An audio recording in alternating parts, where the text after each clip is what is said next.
전라북도와 지역 정치권이 추진한 대도시권 광역교통특별법, 이른바 대광법 개정안이 국회 문턱을 넘지 못하고 사실상 폐기됐습니다. 대광법은 도로나 철도 같은 광역교통망 구축에 국비를 지원한다는 내용인데 지원 대상에 전라북도를 포함하는 개정안이 추진됐지만 결국 좌절된 건데요. 자세한 이야기 김다라 기자와 이야기 나눠보겠습니다. 네, 김 기자 먼저 대광법이 어떤 법인지부터 설명해 주시죠. 네, 대도시권 광역교통관리에 관한 특별법을 줄여서 대광법이라고 부르는데요. 이 법의 핵심 내용은 대도시권이 광역교통망을 구축할 때 국비를 지원하는 겁니다. 네. 구체적으로 살펴보면요. 도로 건설과 간선 급행버스 구축에 국비를 50% 지원하고요. 철도에는 70%, 또 환승센터와 철도역 주차장, 공영 차고지 등에는 국비 30%를 지원합니다. 이 지원 대상인 대도시권의 범위는 서울과 경기도권을 포함하는 수도권과 부산, 울산, 대구, 광주, 대전 등 광역시를 중심으로 하는 생활권입니다. 네, 그렇다면 이 광역시가 없는 전라북도는 대광법의 지원 대상이 아니라는 건데 이 전라북도가 여기에 포함되기 위해서 개정안을 추진한 거죠?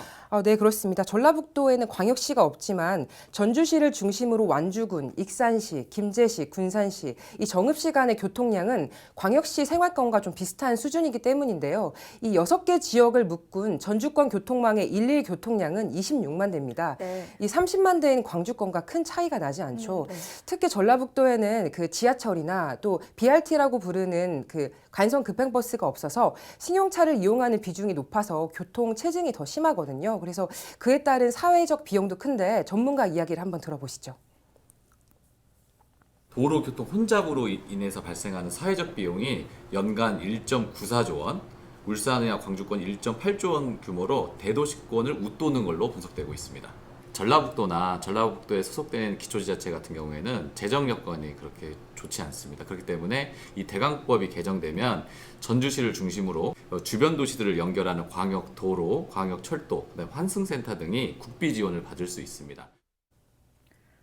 네, 전라북도에도 이 대광법 지원이 필요해 보이네요. 그런데 현재로서는 개정안 통과를 기대하기는 어렵다고요? 네, 그렇습니다. 지난 5일 제21대 마지막 정기국회에서 교통법안 심사소위원회가 열렸는데요. 전북 지역의 김윤덕 또 정은청 국회의원이 발의한 대광법 개정안은 상정조차 되지 않았습니다. 이번 국회에서 사실상 폐기된 겁니다.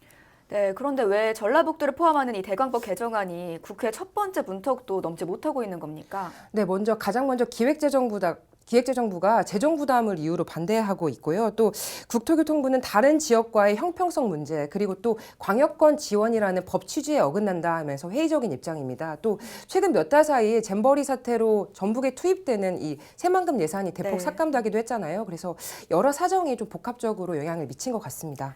네, 이런 상황에서 전라북도는 어떤 입장입니까?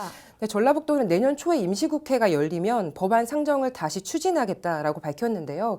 그런데 사실 내년 4월에 이제 국회의원 선거가 예정되어 있잖아요. 그래서 네. 이게 좀 실현될지는 현재로선 미지수입니다. 그럼에도 좀 대광법 개정안이 전북 발전에 굉장히 좀 도움이 되는 법안이기 때문에 이 6개 시군과 그리고 지역 정치권에서 지속적으로 관심을 가져야 할 것 같고요. 또 도민들의 관심이 필요하고요. 저희도 계속 취재하겠습니다. 네, 오늘 여기까지 듣겠습니다. 김다라 기자 수고하셨습니다.